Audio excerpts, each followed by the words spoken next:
युग और मन्नत की कहानी एपिसोड 113। कॉल की दूसरी तरफ से युग तेज आवाज में बोला, तुम्हें 2 दिन से मेरा कॉल दिखाई नहीं दे रहा या जानबूझकर तुम कर रही हो? इतनी बिजी हो कि एक कॉल रिसीव नहीं कर सकती? मन्नत का जो मन युग से बात करने के लिए हुआ था, वह उसकी इतनी तेज आवाज़ सुनकर उसे भी गुस्सा आया और वह भी उसी के अंदाज में बोली, अच्छा मेरे पास टाइम नहीं है तो क्या तुम्हारे पास टाइम है? तुम तो बिजी रहते हो तो मैं कैसे तुम्हें कॉल करूं? बोलो। युग इस वक्त एक कैबिन में अकेले बैठकर मन्नत से बातें कर रहा था और वह अपने आप को बहुत शांत किया और आगे बोला, वह तो तुम्हें पता है कि मैं बहुत बिजी हूँ, इसलिए तुम मुझे कॉल नहीं कर रही थी। वह जाने दो, पर मैंने तो तुम्हें कॉल किया ना, तब तुम कॉल क्यों नहीं उठा रही? युग के बोलने का तरीका मन्नत को बिल्कुल भी पसंद नहीं आया और वह बिना बात बढ़ाए बोली, सब जाने दो, बोलो क्या काम था? युग को भी मन्नत का बात करने का अंदाज बिल्कुल भी अच्छा नहीं लगा और युग भी उसी लहजे में बोला, तुम वहाँ से मेरा क्या काम करने वाली हो और मुझे तुमसे काम रहेगा इसलिए मैं तुम्हें कॉल करूँगा। युग ये सब थोड़ी गंभीर आवाज़ में बोला था, जो सुन मन्नत भी थोड़ी परेशान हो गई कि युग कितना भी गुस्से में रहने दो, वह शब्दों को बहुत जल्द पकड़ लेता है और जवाब भी उसके पास तुरंत रहता है। युग बात को ज़्यादा लंबा न बढ़ाए, जिसके चलते मन्नत तुरंत बात पलटते हुए बोली, मेरे कहने का मतलब ये था कि कुछ अर्जेंट कहना था, जो मैंने तुम्हारा कॉल नहीं उठा पाई उसके लिए सॉरी। युग को मन्नत के मुंह से सॉरी ही सुनना था और वह तुरंत बोला, आइंदा से मेरा कॉल इग्नोर मत करना, ठीक है? बस इतना ही कहना था। युग जिस तरह मन्नत पे हक जता के बोला, उसका बोला हुआ शब्द जताया हुआ हक मन्नत के दिल को कहीं न कहीं बहुत छू गया। उसे बहुत अच्छा लगा कि उसने उसका कॉल रिसीव नहीं की तो युग को काफ़ी ज़्यादा फ़र्क पड़ा है। मन्नत मुस्कुरा तो रही थी, पर युग उसकी मुस्कुराहट सुन न ले, जिसके चलते वह अपने आप को शांत की और आगे बोली, वह मेरा मोबाइल कमरे में ही रहता है और मैं ज़्यादा देर तो नीचे ही रहती हूँ, इसलिए कॉल रिसीव नहीं कर पाई और तुम्हारा सोने का उठने का टाइम भी अलग है, तो मुझे कैसे समझ में आएगा? ये बोलते वक्त मन्नत इतना शांत बोली कि युग का जो गुस्सा था वह पिघल गया। युग आगे बोला, खाना खाई तुम? मन्नत बोली, हाँ, खाना खाकर अभी तुरंत कमरे में आई और तुम्हारा कॉल आ गया। युग बोला। मन्नत आगे बोली, कब आओगे तुम? कल कितने बजे निकलोगे वहाँ से? मन्नत का इतना आसान सवाल सुन अब युग भी उसे परेशान करना चाहता था और परेशान करते हुए बोला, मेरा आने का कोई इरादा नहीं है, मैं कुछ दिन और यहीं रहना चाहता हूँ क्योंकि तुमने मुझे बहुत परेशान कर रखा है। मन्नत को जरा भी अंदाज़ा नहीं था कि युग उसे इस तरह जवाब देगा। वह तो जैसे सुनी उसकी आंखें बड़ी बड़ी हो गई और वह गुस्सा करते हुए बोली, युग कुछ ज़्यादा नहीं बोल रहे हो तुम? और वैसे भी 2 दिन पहले वह कौन थी? तुम्हारी मैम, जिसे तुम बैठने के लिए कह रहे थे और तुमने मेरा कॉल भी कट कर दिया, बताओ तो? मन्नत का इस तरह युग पर शक करना युग को सच में हंसी आ गया, क्योंकि उसे नहीं लगा था कि मन्नत उसके काम को लेकर किसी भी लड़की से बिल्कुल भी बात करना बर्दाश्त नहीं करेगी। मन्नत उस पर शक कर रही थी, पर युग उसका डाउट क्लियर नहीं किया, बल्कि मुस्कुराते हुए बोला, थी कोई तो कर लो इंक्वायरी। युग का इस तरह टेढ़ा जवाब सुन मन्नत को बर्दाश्त नहीं कर पा रही थी। गुस्सा तो उसे इतना आ रहा था कि बड़ी मुश्किल से अपने आप को कंट्रोल करने लगी। सच सच बोलो, कौन थी वह? युग बोला, कह तो रहा हूँ, लगाओ पता, कर लो इंक्वायरी, कौन थी जिसकी वजह से मैंने तुम्हारा कॉल कट किया? मन्नत बोली, युग, मैं मजाक नहीं कर रही हूँ, मैं बहुत सीरियस हूँ। दिख रहा है मुझे भी कि तुम कितनी सीरियस हो। अगर मेरे लिए सीरियस होती तो इस तरह मेरे कॉल को इग्नोर नहीं करती। ये सुन मन्नत बोली, हाँ तो इसलिए मैं तुम्हारा कॉल नहीं रिसीव कर रही थी। आखिर वह कौन लड़की थी जिसको इतने प्यार से बैठने के लिए कह रहे थे और ऊपर से मेरा कॉल भी कट कर दिया। क्या वह इतनी इम्पोर्टेंट है? युग जानबूझकर मन्नत का डाउट क्लियर नहीं कर रहा था, क्योंकि उसे भी पता था कि वह कल यहाँ से निकलने ही वाला है और वह घर जब जाएगा तो मन्नत ज़रूर इस पर बवाल करने ही वाली है। तो युग भी देखना चाहता था कि किस तरह से वह उसके साथ लड़ाई करेगी। युग बोला, तो अब तुम सो जाओ क्योंकि मुझे बहुत काम है। युग उस लड़की के बारे में जवाब नहीं दिया, जो देख मन्नत चिढ़ते हुए बोली, पता है मुझे क्या काम करते हो, उस मैडम के साथ लगे पड़े रहोगे और क्या। युग बोला, ठीक है अब तुम आराम करो, बहुत ज़्यादा बोलती हो, आने के बाद मैं तुमसे बात करूँगा। मुझे नहीं तुमसे बात करना, मन्नत तेज आवाज़ में बोली। युग जान गया कि मन्नत को नींद नहीं आएगा, वह टेंशन लेने लगेगी, जिसके चलते युग शांति से बोला, वह कोई लड़की नहीं है, बल्कि 50 साल के ऊपर उनकी उम्र है। वह इस कंपनी की CEO है, जिससे मेरी परसों ही मीटिंग हुआ।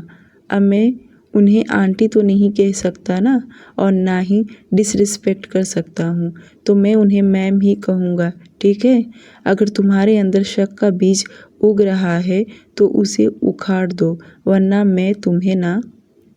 युग जैसे बोलते जा रहा था, वह सुन मन्नत को अब कहीं ना कहीं शर्मिंदगी महसूस हो गया कि वह इस तरह कैसे सोच सकती है। पर युग का लास्ट वाला शब्द सुनकर मन्नत गुस्से में बोली, क्या करोगे, मारोगे मुझे? मन्नत का इस तरह जवाब सुन युग प्यार से बोला, आने के बाद पूरी रात तुम्हें परेशान करूँगा, सोच लेना, सोने की अगर कोशिश भी करोगी ना तो सोने नहीं दूँगा। युग के मुंह से रोमांटिक वाले बातें सुन मन्नत के पेट में गुदगुदी हो गया, पर वह इतना जल्दी पिघलने वाली नहीं। अपने आप को कंट्रोल करते बोली, तुम पहले आओ तो सही, फिर मैं बताती हूँ कौन किस पर भारी पड़ता है। मन्नत का इस तरह से जवाब सुन युग उसी अंदाज में बोला, अच्छा अब मेरी जंगली बिल्ली मुझ पर भारी पड़ेगी, चलो अभी वह भी देख लेते हैं। मन्नत खुद को कंट्रोल नहीं कर पा रही थी और दुखी होते हुए बोली, युग कल कितने बजे तक आ जाओगे, सच सच टाइम बताओ। अब युग और मन्नत को नहीं परेशान करना चाहता, इसलिए उसे साफ साफ बताते हुए बोला, कल जब निकलूँगा तुम्हें कॉल कर दूँगा और इतना ज़्यादा सोचने की तुम्हें ज़रूरत नहीं है, ठीक है। अब आराम करो। अब जाकर मन्नत को कहीं तसल्ली मिला और वह मुस्कुराते हुए बोली, युग सॉरी, जब तुम्हारा काम ख़त्म हो जाए तो खाना खाकर तुम भी आराम करना, बाय गुड नाइट, और हाँ आई लव यू युग। मन्नत के मुंह से इतना सुन कि युग की सारी परेशानी दूर हो गया और वह भी मुस्कुराते हुए बोला, आई लव यू टू मेरी जंगली बिल्ली। 2 मिनट और वे दोनों प्यार भरी बातें किए और इसी के साथ दोनों ने कॉल कट कर दिया। आज तो मन्नत को सुकून की नींद आने वाला है और वह तुरंत बेड पर गिरी और आंखें बंद कर, मिनट भी नहीं लगा उसे तुरंत नींद आ गया। वहीं दूसरी तरफ युग कॉल कट होने के बाद सोचने लगा कि मन्नत किस तरह उसके साथ बहस कर रही थी, और यही सब सोच उसके चेहरे पर हल्की सी सही पर मुस्कान आ गया। युग वापस सभी इंजीनियर के साथ मीटिंग अटेंड करने लगा और जो प्रॉब्लम था वह कल के दिन में क्लियर नहीं होने वाला था, जिसके चलते हेलन ने युग से कहा कि 2 से 3 दिन और रुक जाए। वे इस प्रोजेक्ट को क्लियर कर दे ताकि युग को इंडिया आने के बाद कोई दिक्कत का सामना न करना पड़े, क्योंकि जो ड्राइंग में थोड़ी सी मिस्टेक हुआ था, अब सारी टीम मिलकर उस पर काम कर रही थी। हेलन का कहना सही था, पर युग अब यहाँ एक दिन भी रुकना नहीं चाहता था। पर वह इस तरह काम को अधूरा छोड़कर गया तो वापस उसे यहाँ आना पड़ेगा, जिसके चलते उसने भी हाँ भरते हुए कहा कि वह 2 से 3 दिन और रुक जाएगा ताकि वह सभी प्रॉब्लम क्लियर हो जाए, ताकि वह इंडिया जाने के बाद उसे कोई प्रॉब्लम का सामना न करना पड़े। जो सुनकर सभी लोग ने एक साथ ताली बजाने लगे और युग थोड़ी देर उन लोगों के साथ डिस्कशन किया। देखते देखते वहाँ पर रात हो गया और युग वहाँ से निकला और सीधे होटल आ गया। होटल आते ही सोचने लगा कि उसने मन्नत को कह तो दिया है कि कल वह निकलेगा, पर अब मन्नत को जब सुनेगी तो उसे बुरा लगेगा कि युग जानबूझकर नहीं आ रहा, क्योंकि युग को उसकी बातों से समझ गया कि मन्नत उसके आने का बेसब्री से इंतज़ार कर रही है। दूसरी तरफ मयंक का घर। रात का समय 1:20 मयंक अपने घर के टेरेस पर बैठकर ड्रिंक कर रहा था। उसके हाथ में वाइन से भरा ग्लास था, पर उसका ध्यान कहीं और था। वह पीहू के बारे में सोच रहा था। देखते देखते अब करीब दूसरा मंथ चालू हो गया था, पर पीहू का कुछ भी पता नहीं चल पा रहा। मयंक अपने दिमाग पर जोर देते हुए सोचने लगा, जब वह उसके घर पर जाकर यह सब तमाशा किया था, तब दूसरे दिन से पीहू और उसकी फैमिली गायब है। मयंक बहुत ज़्यादा दिमाग पर जोर दे रहा था कि वे लोग कहाँ जा सकते, इतना जल्दी कैसे गायब हो सकते हैं। क्या वे लोग मुंबई में हैं जो मुझे नहीं मिल पा रहे? पर कैसे? रघु ने तो बताया कि लोग मुंबई शहर में नहीं हैं, फिर कहाँ जा सकते हैं? मयंक धीरे धीरे ड्रिंक भी कर रहा था और दिमाग पर जोर भी दे रहा था। फिर उसे याद आया कि जिस दिन वे लोग गए थे, उस दिन का अगर फुटेज उसे मिल गया तो उसे पता चल जाएगा क्योंकि वे लोग कितने बजे निकले और कहाँ गए। यही सब सोच मयंक खुद को स्ट्रॉन्ग किया। अब वह एक पल भी बिता नहीं पा रहा था कि कब सुबह हो जाए और वह कांदिवली जाकर सीसीटीवी फुटेज का पता लगाए। मयंक की फिर से उम्मीदें बढ़ गई। उसे यह सीसीटीवी ध्यान पहले नहीं आया था। अब जाकर उसे ध्यान आया कि फुटेज से उसे पता चल सकता है वे लोग कितने बजे निकले, उनके साथ कौन था, जिसे उसे थोड़ी तो ढूंढने में आसानी हो जाएगा। यह आइडिया उसे पहले नहीं आया था और अब जाकर उसका दिमाग काम किया और वह खुश होते हुए खुद से कहा, किसी ने सही कहा है, प्यार में अक्सर लोग इंतज़ार ही करते हैं और आज मैं भी पीहू का इंतज़ार कर रहा हूँ। देखता हूँ कब तक मेरा इंतज़ार ख़त्म होगा या यह मेरी इंतज़ार का आखिरी पड़ाव है। इतना बोल मयंक, जो उसके हाथ में शराब से भरा गिलास था, वह एक ही सांस में पी गया। वहाँ से उठा और तेजी से चलते हुए अपने कमरे में आया। वह सुबह होने का बेसब्री से इंतजार करने लगा कि कब सुबह हुए और कांदिवली पहुंचकर फुटेज का पता। सुबह का वक्त। मयंक का कमरा। सुबह के 5:40 पर मयंक उठकर बैठ गया और पहले तो उसने घड़ी में टाइम देखा और जल्दी से बेड से उठकर सीधे वॉशरूम में गया और जल्दी जल्दी फ्रेश हुआ तो उसे रात भर नींद नहीं आ रहा था। वह सुबह होने का इंतजार करने लगा। 6:35 पर रेडी हो गया और कमरे से बाहर निकला। अभी तक तो उसकी मॉम ने ब्रेकफास्ट भी नहीं बनाया थी। मयंक जल्दी से घर से बाहर निकला, कार में जाकर बैठ तुरंत कांदिवली के लिए निकल गया। वह तेजी से कार चलाते हुए कांदिवली पहुंचा और कार में से बाहर निकल पीहू के कॉलोनी में गया और अब उसके घर के पास पहुंचा तो देखा अभी तक वही ताला लटका रहा है।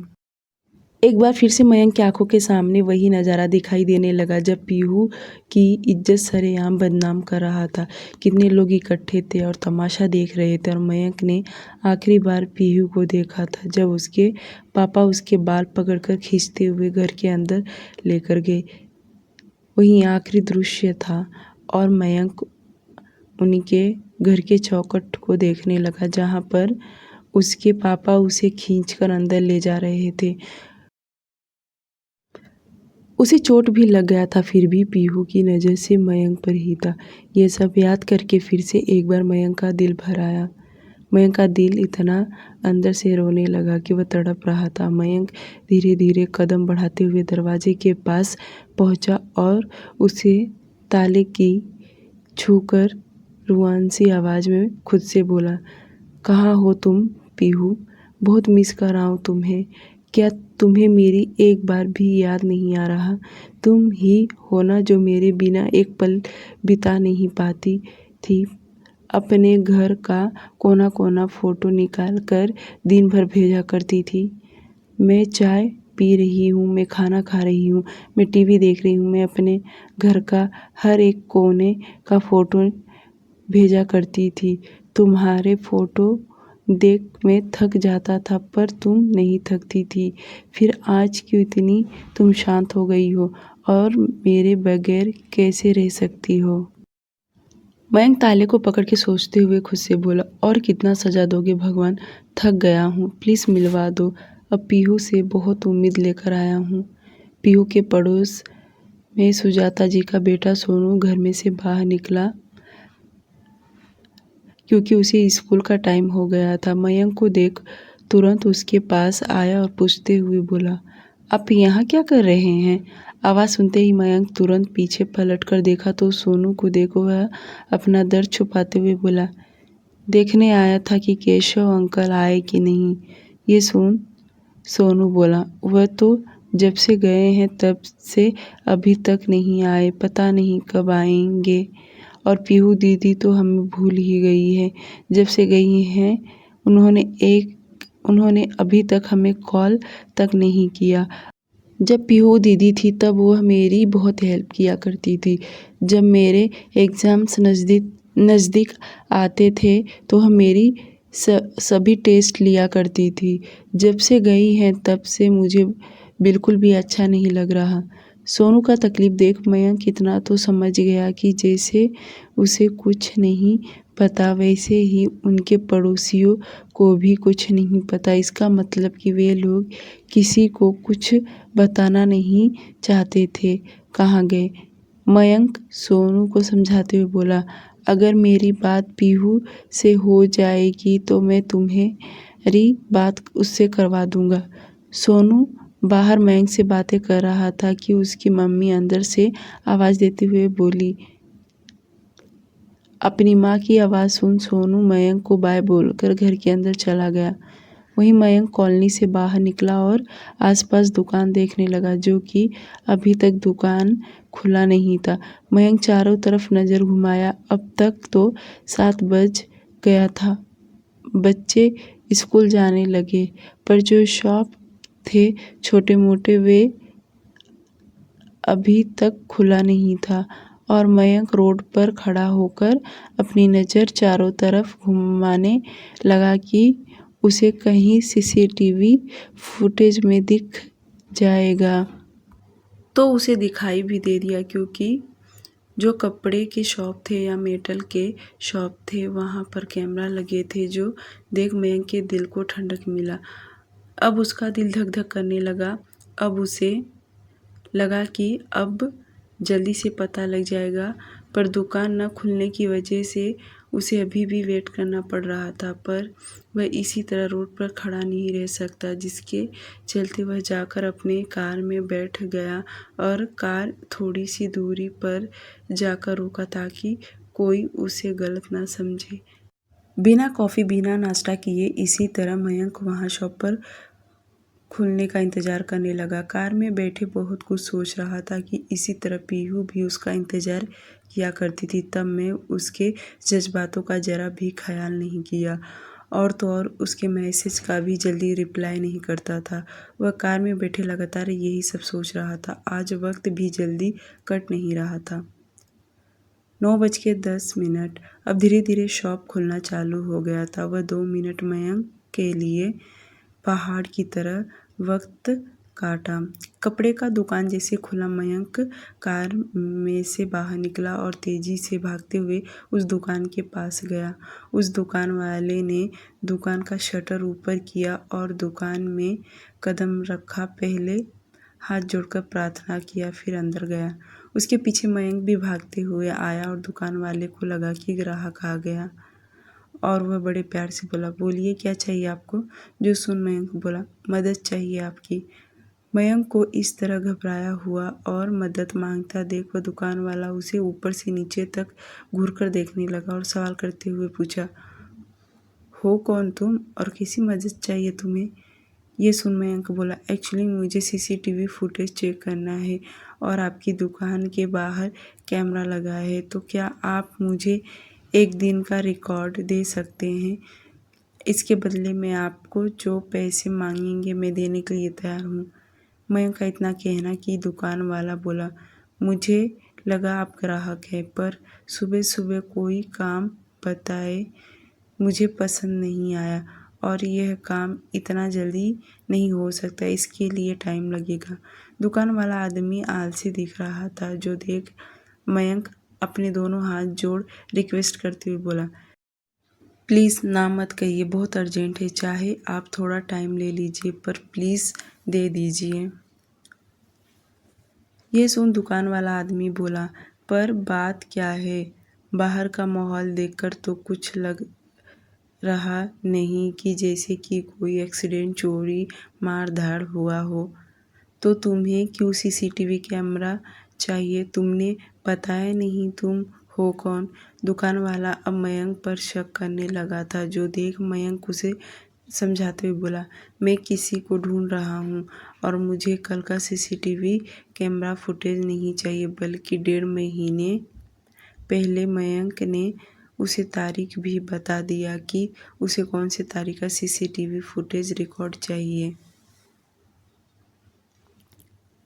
जो सुन दुकान वाला बोला, अभी अभी तो मैं दुकान खोला हूँ, ऊपर से मैं अभी अकेला ही हूँ, बाकी सेठ जी आएंगे तो मैं उनसे बात करके बताऊँगा, पहले तो कंफर्म नहीं कह सकता।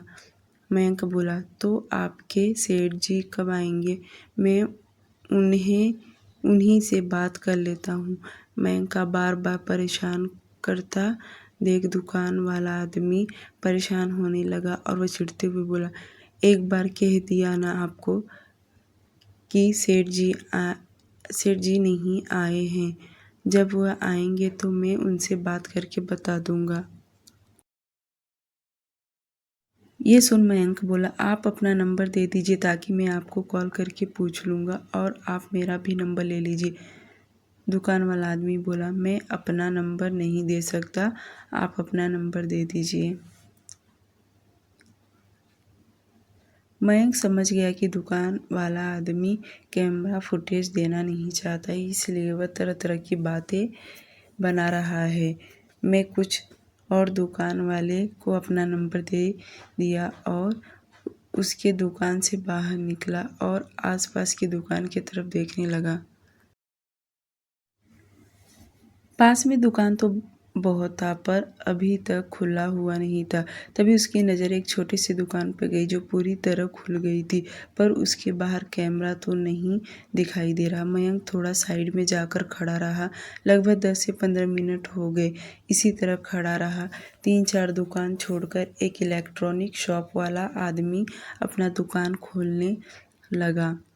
उसको देख मयंक का दिल किया कि वह जाकर उससे बात करे, पर उसे याद आया कि अभी जिस तरह से यह दुकान वाला बात कर रहा था शायद वह भी उसी तरह बात किया, तो यही सोच मयंक वहीं खड़ा रहा।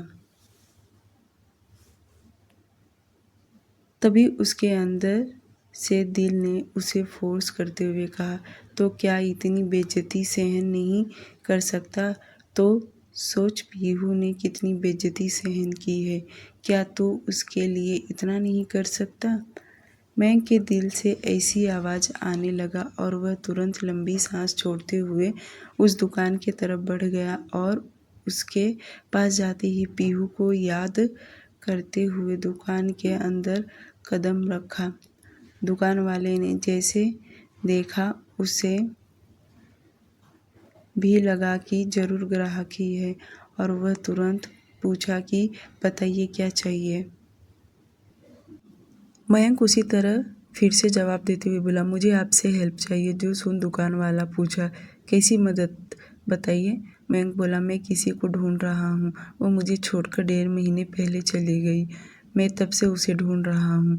वे लोग पास वाले इस कॉलोनी में ही रहते हैं, शायद आप उन्हें जानते भी होंगे, केशव अग्रवाल। दुकान वाला आदमी मयंक की बातें बड़े गौर से सुन रहा था और वह भी परेशान होते हुए बोला, तो आपको मुझसे क्या मदद चाहिए, आप वह बताइए। मयंक बोला, ये जो कैमरा लगा है, मुझे इस कैमरे का रिकॉर्डिंग चाहिए। वे लोग जिस दिन यहाँ से गए थे उस दिन का अगर रिकॉर्डिंग मिल जाता है तो बहुत मेरी मदद हो जाएगा।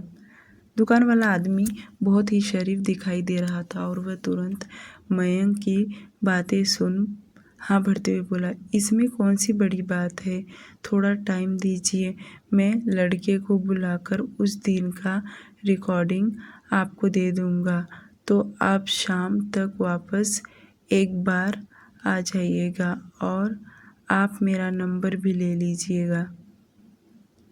उस दुकान वाले आदमी का इतना कहना कि मयंक तुरंत उसका हाथ पकड़ शुक्रगुजार मनाते हुए बोला, thank you thank you thank you भाई साहब, सच में आप बहुत ही अच्छे इंसान हैं। लगा नहीं था कि आप मेरी मदद करेंगे, पर आप तुरंत मेरी बातें मान गए। इसके बदले में आपको पैसे भी देने के लिए तैयार हूँ। जो सुन आदमी बोला, फिर आपको मुझसे मदद मांगकर क्या फ़ायदा, जब पैसे ही देना है। अगर आपको मेरी मदद ही करना है तो आप कभी ज़रूरत पड़ी इलेक्ट्रॉनिक चीज़ आप मेरी दुकान से ख़रीद कर ले जाइएगा, क्योंकि हमारे शॉप बहुत छोटे होते हैं, लोग ज़्यादातर आते नहीं। आप जैसे लोग आएंगे तो अच्छा लगेगा। ये सुन मयंक बोला, जी ज़रूर, मैं खुद आऊँगा और अपने पहचान वालों को भी कहूँगा। मयंक उसे धन्यवाद बोलकर खुश होते हुए उसकी दुकान से बाहर निकला और कार में जाकर बैठ अब भगवान का शुक्र मनाने लगा कि देर ही सही सब ठीक हो रहा है। इतना बोल मयंक कार स्टार्ट किया और वहाँ से चला गया। दूसरी तरफ बजाज मेंशन सुबह के 10 बजे के टाइम पर सभी लोग ब्रेकफास्ट कर लिया था और अपने अपने कामों में हर कोई लगा था। तो वहीं मन्नत बहुत खुश थी, आज शाम तक या रात में युग आ जाएगा। यही सब सोचते मन्नत पूरा दिन बिताने लगी। वह मीरा जी के साथ छोटे मोटे काम भी करने में पूरा दिन लगा रही थी। शाम होते ही जब वह अपने कमरे में आई तो उसे अपना सिर बहुत भारी भारी सा लग रहा था। उसे न जाने क्यों बहुत बेचैनी बेचैनी सा महसूस होने लगा और वह सोफे पर जाकर बैठ गई और अपनी आंखें बंद करके सोफे से टेक लगाकर खुद को रिलैक्स कर रही थी। यह सब उसकी बॉडी में अचानक से बदलाव आ रहा था जो वह खुद नहीं समझ पा रही थी और युग तो था नहीं जिससे वह कहे और मीरा जी को परेशान नहीं करना चाहती थी इन छोटी मोटी बातों के लिए। शाम होते ही मन्नत ने युग को कॉल लगाने का सोची, क्योंकि युग ने कहा था कि जब वह निकलेगा तो कॉल कर देगा, पर अभी तक उसका कॉल नहीं आया। जो देख मन्नत ने खुद उसे कॉल लगाने का सोचा। उसने जल्दी से अपना मोबाइल ले युग को कॉल लगाई, पर युग ने उसका कॉल नहीं उठाया। तो दूसरी बार भी उसे कॉल लगाई, दूसरी बार भी युग ने उसका कॉल नहीं उठाया, जिससे मन्नत को गुस्सा आने लगा। वह खुद से बातें करते हुए बोली, युग खुद कॉल नहीं करते और ना ही मेरा कॉल उठा रहे हो। मन्नत बड़बड़ा ही रही थी कि तब तक उसका मोबाइल रिंग करने लगा और मन्नत जैसे नज़र मोबाइल के तरफ डाली तो देखी तो युग ने उसे कॉल किया था और मन्नत बिना देरी किए कॉल रिसीव की। युग कुछ कहता कि मन्नत बिना हाय हेलो किए तेज आवाज़ में बरस पड़ी। युग कॉल क्यों नहीं उठा रहे हो? तुमने कहा था कॉल करूँगा, किया नहीं। जो सुन युग स्लो आवाज़ में बोला, क्योंकि मैं अभी मीटिंग में हूँ इसलिए तुम्हें कॉल नहीं किया और मैं आज आने वाला भी नहीं हूँ, मुझे और 2-3 दिन यहाँ रुकना है। युग का इतना कहना कि मन्नत को गुस्सा आया। फिर उसे लगा कि शायद युग उसके साथ मजाक कर रहा है, इसलिए तो उसने अभी तक उसे कॉल तक नहीं किया और अचानक से आकर उसे सरप्राइज़ देना चाहता हो। मन्नत कुछ और ही सोच रही थी और बोली, वीडियो कॉल करो, मैं देखूं तुम क्या कर रहे हो। मुझे पता है तुम एयरपोर्ट पर रहोगे, मुझसे झूठ बोल रहे हो। मन्नत की बातें सुन युग अपनी आंखें बंद कर लिया, फिर दबी हुई आवाज़ में बोला, मुझे तुमसे झूठ बोलकर क्या मिलेगा? मैं सच कह रहा हूँ और कॉल रखो, मैं बाद में बात करता हूँ, अभी मैं बहुत बिजी हूँ। मन्नत कुछ आगे बोलती उसके पहले ही युग ने कॉल कट कर दिया और मन्नत उसे दोबारा कॉल लगाई पर कॉल नहीं लगा। जो देख मन्नत को सच में अब गुस्सा आने लगा। पर उसे ये भी लग रहा था कि युग सच में उसके साथ मजाक कर रहा है और रात में पक्का वह आ ही जाएगा। डियर लिसनर, आज के लिए इतना ही। प्लीज़ चैनल को सब्सक्राइब कर दीजिए।